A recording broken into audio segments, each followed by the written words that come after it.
എൻ്റെ ചോദ്യം സ്ത്രീകളുടെ പള്ളിപ്രവേശനം സംബന്ധിച്ചാണ്. ഞങ്ങളുടെ പള്ളിയിലെ ഉസ്താദിനോട് ഞാൻ ചോദിച്ചപ്പോൾ ഉസ്താദ് പറഞ്ഞു സ്ത്രീകൾക്ക് പള്ളിപ്രവേശനം. ഇന്ന് ഞാൻ വരുമ്പോൾ വൈത്തിരി ജാറത്തിൽ അവിടെ നേർച്ച നടക്കുന്നുണ്ട്. അവിടെ ഞാൻ കാണുന്നത് 90% സ്ത്രീകളാണ്. പിന്നെ ഞങ്ങളുടെ അവിടെ എല്ലാ വ്യാഴാഴ്ച വൈകുന്നേരവും സലാത്ത് നടക്കുന്നുണ്ട്. ആ സലാത്തിലേക്ക് പോകുന്നത് 90% സ്ത്രീകളാണ്. അപ്പൊ ഇതൊക്കെ അനുമതിയോ പള്ളിയിൽ പോകാൻ അനുമതിയോ അല്ല. പിന്നെ ഞാൻ 5 പ്രാവശ്യം മക്കത്ത് പോയി ഉംറ ചെയ്ത ആളാണ്. അവിടെയൊക്കെ ഞാൻ കണ്ട് സ്ത്രീകളും ഉണ്ട് പുരുഷന്മാരും ഉണ്ട്. ഈ പള്ളിയിൽ മാത്രം പോകാൻ പാടില്ല എന്നുള്ള ഒരു ഇത് വന്നത്, അതിൽ നിങ്ങളുടെ ഭാഗത്തു നിന്നുള്ള മറുപടി എന്താണെന്നുള്ള അതൊരു ചോദ്യം. രണ്ടാമത്തെ ചോദ്യം, എൻ്റെ വീടിന്റെ അടുത്ത വീട്ടിലെ ഒരു ഉമ്മാമാക്ക് നമ്മൾ തൊട്ട വീട്ടിലെ ആൾ തന്നെ ഒരു കുപ്പിയിൽ വെള്ളം കൊണ്ടു കൊടുത്തു. ഇത് റസൂലുള്ളാന്റെ മുടിയിട്ട വെള്ളമാണ്. ഈ വെള്ളം കുടിച്ചാൽ നിങ്ങൾക്ക് നിങ്ങളുടെ സൂക്കടും ഇതൊക്കെ മാറും എന്ന് പറഞ്ഞിട്ട്. അപ്പൊ ഈ റസൂലുള്ളാന്റെ മുടി, അതുപോലെ റസൂലുള്ളാന്റെ ചെരുപ്പ്, ഈ പാത്രങ്ങളൊക്കെ ഉപയോഗിച്ചാൽ അതിന് വല്ല ഗുണങ്ങളും ഉണ്ടോ? അതിന്റെ പ്രത്യേകത എന്താ? ഇതാണ് എനിക്ക് അറിയേണ്ട 2 ചോദ്യങ്ങൾ. സഹോദരൻ ബഹുമാന്യനായ സുലൈമാൻ സാഹിബ് 2 ചോദ്യങ്ങളാണ് ഇവിടെ ഉന്നയിച്ചിരിക്കുന്നത്. ഒരു മിനിറ്റ്. നേരത്തെ നമ്മൾ ആ നാട്ടുകാരൻ പറഞ്ഞ പോലെ ഇത് കേട്ട് പഠിക്കാൻ ധാരാളം ആളുകൾ വന്നിട്ടുണ്ട്. നമ്മൾ അവരെ നിരാശപ്പെടുത്താൻ പാടില്ല. വോളണ്ടിയേഴ്സിക്ക് ഒരു മിനിറ്റ്. നമ്മൾ ഈ പ്രോഗ്രാമിൽ മാന്യമായി ചോദിച്ചും കേട്ടും പഠിക്കാൻ വേണ്ടി വന്ന ധാരാളം മനുഷ്യന്മാർ ഈ സദസ്സിലുണ്ട്. വളരെ തുച്ഛം ആളുകൾക്ക് ഇത് ഭംഗിയായി നടക്കുന്നത് പ്രയാസമുള്ളൂ. അത് നമ്മൾ തിരിച്ചറിഞ്ഞാൽ മതി. നമ്മൾ തിരിച്ചറിയാം, വളരെ തുച്ഛം ആളുകൾക്ക് ഇത്തരം ഒരു പ്രോഗ്രാം ഭംഗിയായി നടക്കുന്നതിൽ പ്രയാസമുണ്ട്. നമ്മൾ ആ നിലയ്ക്ക് മനസ്സിലാക്കിയാൽ മതി. എന്നാൽ ഇവിടെ കൂടിയ മഹാഭൂരിപക്ഷം ആളുകളും, പ്രത്യേകിച്ച് ഈ നാട്ടുകാരായ നേരത്തെ മൈക്കെടുത്ത് സംസാരിച്ച ആ സഹോദരൻ അടക്കമുള്ള ആളുകൾ, അവരൊക്കെ ഇതൊക്കെ കേട്ട് പഠിച്ച് ദീനിയായ ഒരു മജ്‌ലിസ് എന്ന നിലയ്ക്കാണ് വന്നിട്ടുള്ളത്. അതുകൊണ്ട് തന്നെ അത് നമ്മൾ മാന്യമായി പരിഗണിക്കേണ്ടതാണ്. ആ ഒരു മാന്യതയോട് കൂടി ഈ സദസ്സിനെ നമ്മൾ കാണുകയും നമ്മൾ ഓരോരുത്തരുടെയും ഇടപെടലുകൾ ആ നിലക്കാക്കുകയും ചെയ്യുക. അതിന് കഴിയാത്തവരുണ്ടെങ്കിൽ അവർക്ക് ഇറങ്ങിപ്പോകാൻ സൗകര്യമുണ്ട്, ഒരു പോയിക്കോട്ടെ. അതല്ല, മാന്യമായി ഈ പ്രോഗ്രാം ഇൻഷാ അല്ലാഹ് നമുക്ക് അനുവദിക്കപ്പെട്ട സമയം വരെ ആർക്കും ചോദിക്കാം. ആ ചോദ്യത്തിന് ഇൻഷാ അല്ലാഹ് വിശദീകരണം നൽകും. അതിന് വീണ്ടും പറയാം, വീണ്ടും അങ്ങോട്ട് വിശദീകരണം നൽകും. ഒരു പ്രയാസം അതിലില്ല. അതിനിടയ്ക്ക് നേരത്തെ ആ നാട്ടുകാരനായ സഹോദരൻ പറഞ്ഞ പോലെ നമ്മൾ ഒച്ചപ്പാടും ബഹളും കൂക്കുംപിടിയും എന്താ ആവശ്യമുള്ളതൊക്കെ, അതിനൊന്നും ആവശ്യമില്ല. അതുകൊണ്ട് മാന്യമായി കാര്യങ്ങൾ കേട്ട് പഠിച്ച് അതിൽ വല്ലതും ഇങ്ങോട്ട് തിരുത്താനോ സൂചിപ്പിക്കാനോ ചോദിക്കാനോ ഉണ്ടെങ്കിൽ ഇൻഷാ അല്ലാഹ് അവസരമുണ്ടല്ലോ. ഏതായാലും ബഹുമാന്യനായ ചോദ്യകർത്താവ് സുലൈമാൻ സാഹിബ് 2 കാര്യങ്ങളാണ് ഇവിടെ ചോദിച്ചത്. ഒന്ന്, സ്ത്രീകളുടെ പള്ളി പ്രവേശനവുമായി ബന്ധപ്പെട്ടുകൊണ്ട് ഒരു വിഭാഗം ആളുകൾ, ചില ഉസ്താദുമാർ അത് അനുവദനീയമല്ല എന്ന് അദ്ദേഹത്തോട് പറഞ്ഞു എന്ന് അദ്ദേഹം പറഞ്ഞത്. എന്നാൽ മറ്റു പല സ്ഥലത്തും സഹോദരിമാരെ കാണുന്നു, മക്കയിൽ കാണുന്നു, അതുപോലെ നാട്ടിൽ തന്നെ പള്ളിയല്ലാത്ത മറ്റു പല ഇടങ്ങളിലും കാണുന്നു.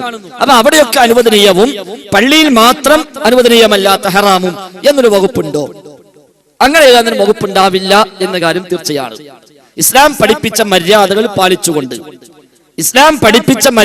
പാലിച്ചുകൊണ്ട് സുരക്ഷിതമായി ഒരു സ്ത്രീക്ക് ഇബാദത്തുകൾ നിർവഹിക്കാൻ പള്ളിയിൽ വരാൻ സൗകര്യമുണ്ടെങ്കിൽ അവർക്കതിന് ഇസ്ലാം അനുവാദം നൽകിയിട്ടുണ്ട്.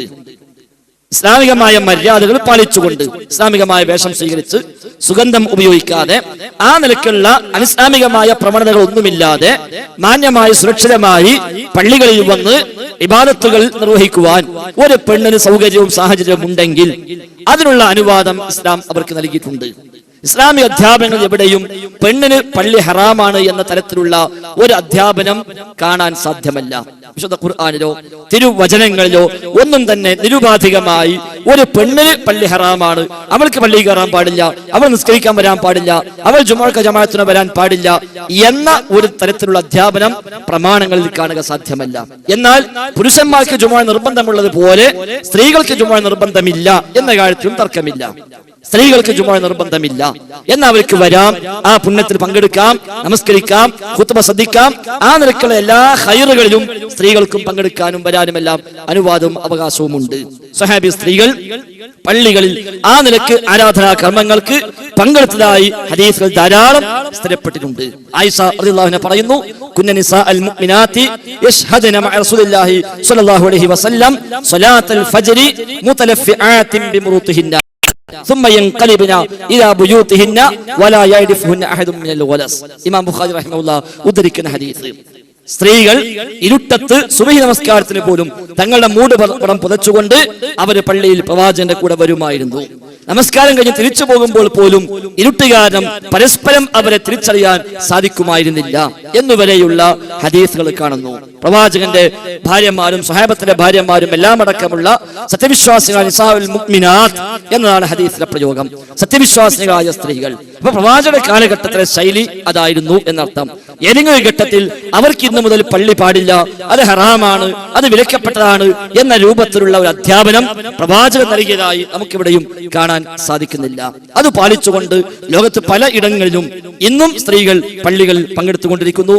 പ്രത്യേകിച്ച് മക്ക, മദീന പോലുള്ള സ്ഥലങ്ങളിൽ എല്ലാ വഖത്തിനും എന്ന വണ്ണം സ്ത്രീകൾ അവിടെ വരികയും ജുമുഅയിലും ജമാഅത്തിലും അതേപോലെ അല്ലാത്ത മറ്റു ആരാധനാ കർമ്മങ്ങളിലുമെല്ലാം അവർ പങ്കുകൊള്ളുകയും ചെയ്യുന്നു. നമ്മുടെ നാടുകളിൽ അത് പാടില്ലെന്ന് പറയുകയും അതേ സമയത്ത് ദിക്റിന്റെയും സ്വലാത്തിന്റെയും ദുആയുടെയും നേർച്ചയുടെയും എല്ലാം പേരു പറഞ്ഞ് അതേ സ്ത്രീകളെ അങ്ങാടിയിലേക്കും പാടത്തേക്കും പറമ്പിലേക്കും എല്ലാം കൊണ്ടുപോവുകയും ചെയ്യുന്ന പ്രവണത നമ്മുടെ നാടുകളിൽ ഉണ്ട്.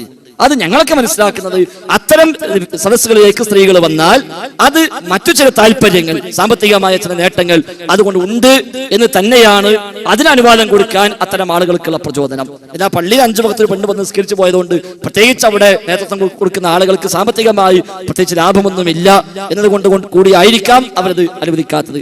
ഇപ്പൊ ഏതായിരുന്നാലും ചില പള്ളികളിലെങ്കിലും യാത്രക്കാരായ സ്ത്രീകൾക്ക് നിസ്കരിക്കാൻ സൗകര്യമുണ്ട് എന്ന പേരിലെങ്കിലും ചില പള്ളികളിൽ അങ്ങനെ അനുവാദം നൽകുന്നതായി കണ്ടുവരുന്നു. ഏതായിരുന്നാലും പ്രമാണങ്ങളിൽ അത് പാടില്ല എന്ന് പഠിപ്പിക്കപ്പെട്ടിട്ടില്ല.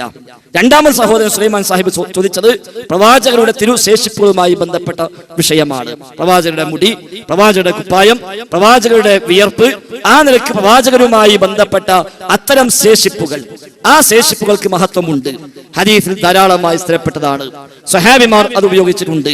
പ്രവാചകന്റെ കുപ്പായം അത് വെള്ളത്തിലിട്ട് ആ വെള്ളം സ്വഹാബിമാർ ഉപയോഗിച്ചിട്ടുണ്ട്.